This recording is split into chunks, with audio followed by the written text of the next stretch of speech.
Halo Sobat Kanali semuanya, pada kesempatan ini kita lanjutkan untuk membaca atau mempelajari modul integrasi dalam bekerja. Bab 1 Pendahuluan A. Latar belakang. Undang-Undang Republik Indonesia Nomor 52 Tahun 2009 tentang Perkembangan Kependudukan dan Pembangunan Keluarga mengamanatkan kepada Badan Kependudukan dan Keluarga Berencana Nasional BKKBN untuk melaksanakan tugas dalam bidang pengendalian penduduk dan menyelenggarakan keluarga berencana. Tujuannya adalah mewujudkan penduduk tumbuh seimbang dan terciptanya keluarga Indonesia yang berkualitas. Keluarga yang berkualitas akan mendorong peningkatan kualitas SDM Indonesia yang menjadi tujuan pembangunan utama pembangunan Indonesia. Peningkatan kualitas SDM Indonesia diharapkan mampu menjadi bangsa Indonesia menjadi bangsa yang maju, mandiri, berdaulat dan memiliki daya saing yang tinggi di antara bangsa-bangsa lain di dunia, serta dapat mempercepat terwujudnya pembangunan berkelanjutan. Dalam mempercepat pencapaian tujuan, maka BKKBN melakukan terobosan yang disesuaikan dengan situasi dan kondisi terkini yang berkembang dengan sangat cepat, terutama dalam hal perubahan struktur umur penduduk Indonesia. Salah satunya dengan melakukan rebranding atau perubahan cara baru dalam berkomunikasi dengan masyarakat. Fokus utama dari rebranding yang dilakukan oleh BKKBN yaitu generasi Zilenial dan Milenial yang merupakan generasi terbesar dari keseluruhan penduduk Indonesia. Generasi ini merupakan generasi yang potensial dan strategis untuk dikelola dan dikembangkan dengan baik sebagai fase terdepan dalam pembangunan siklus keluarga, yaitu dalam bentuk penyiapan kehidupan berkeluarga menjadi keluarga yang berkualitas.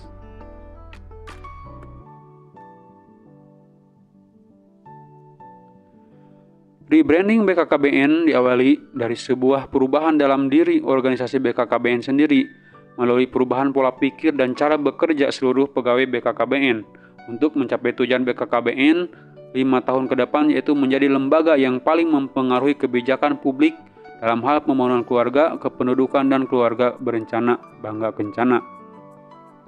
Rebranding BKKBN adalah sebuah janji dari seluruh komponen sumber daya manusia SDM BKKBN kepada setiap keluarga Indonesia untuk menjadikan BKKBN sebagai sahabat keluarga Indonesia dengan menerapkan nilai-nilai baru, yaitu mau dan mampu menjadi pendengar yang baik, memberikan nasihat tanpa menggurui, tetap mendampingi di masa sulit, siap membantu kapan saja dibutuhkan, mengenal lebih dalam daripada orang lain dalam setiap program yang dilakukan kepada masyarakat.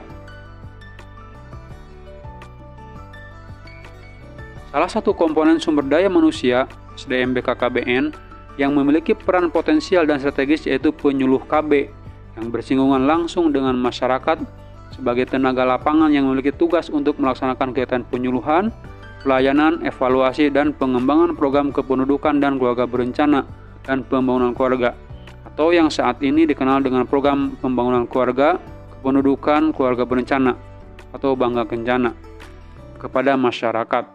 Oleh karena itu, dibutuhkan perubahan cara kerja PKB yang dilandasi oleh budaya kerja, yaitu suatu falsafah dengan didasari pandangan hidup sebagai nilai-nilai yang menjadi sifat dan kebiasaan yang tercermin dalam sikap dan menjadi perilaku, cita-cita, pandangan satu tindakan yang terwujud menjadi kerja yang dimulai dari hulu, yaitu berkaitan dengan peningkatan kesadaran dan semangat untuk senantiasa memiliki nilai integritas dalam sanubari PKB yang akan melandasi setiap tindakan dalam menjalankan tugas dan kewajibannya menjadi PKB yang berintegritas, kompeten, dan profesional.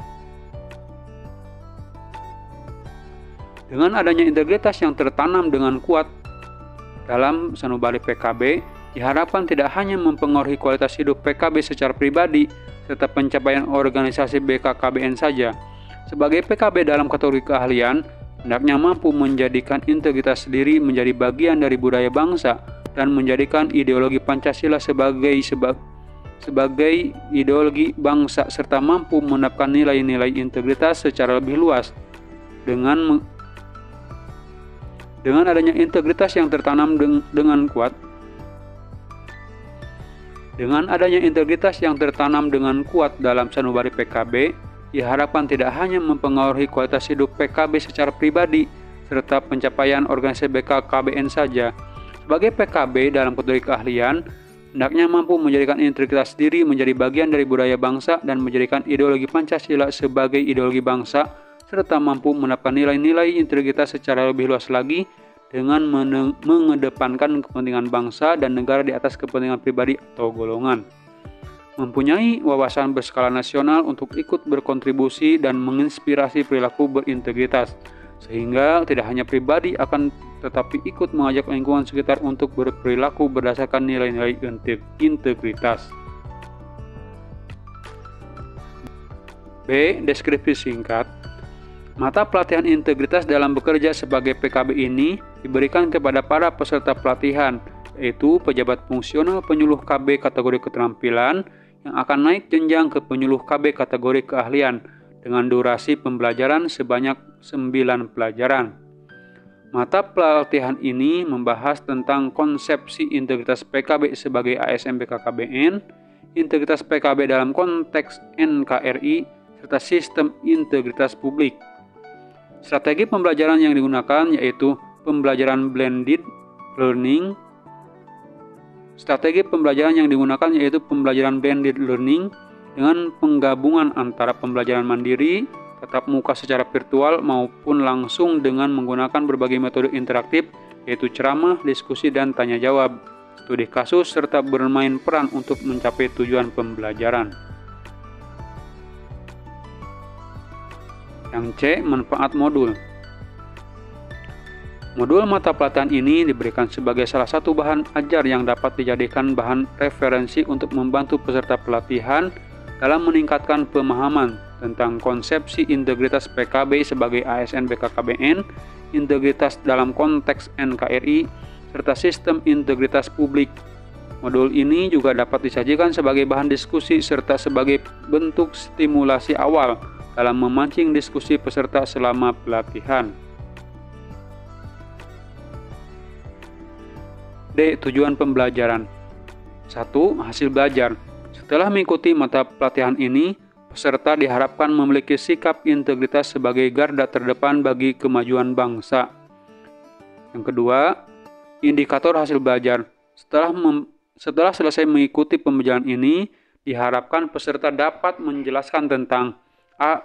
Konsepsi integritas PKB sebagai ASN BKKBN. B. Integritas PKB dalam konteks NKRI. C. Sistem integritas publik. E. Materi pokok dan submateri pokok. Mengacu pada tujuan pembelajaran di atas, materi pokok dan submateri pokok pada mata pelatihan ini adalah 1. Konsepsi integritas PKB sebagai ASN BKKBN. A. Moral dan etika dalam konsep integritas. B. Integritas penyuluh keluarga berencana PKB sebagai pegawai negeri negara PNS BKKBN. C. Contoh implementasi integritas PKB. 2. Integritas PKB dalam konteks NKRI. A. Landasan hukum dan ideologi nasional. B. Semangat dan jiwa kebangsaan dalam konteks integritas PKB. C. Integritas PKB dalam konteks wawasan Nusantara dan semangat kebangsaan. 3. Sistem integritas publik. A. Membangun integritas dalam organisasi. B. Sistem integritas organisasi untuk pelayanan publik. C. Sistem integrasi BKKBN. D. Peran PKB dalam sistem integrasi organisasi. F. Petunjuk belajar. Agar dalam proses pembelajaran mata pelatihan ini dapat berjalan lancar dan tujuan pembelajaran tercapai dengan baik, kami sarankan untuk mengikuti langkah-langkah sebagai berikut. 1. Mengikuti kegiatan pembelajaran secara aktif bersama pengajar atau fasilitator di selama kegiatan pelatihan, baik jika dilakukan di kelas maupun dilakukan secara daring. 2. Berdiskusi dengan sesama peserta dalam waktu yang telah ditentukan dengan topik dan instruksi yang diberikan pengajar atau widya iswara. Baiklah, selamat belajar. Semoga Anda mampu menerapkan pengetahuan dan keterampilan yang diuraikan dalam mata pelatihan integritas dalam bekerja sebagai PKB dalam menjalankan tugas dan fungsi sebagai PKB.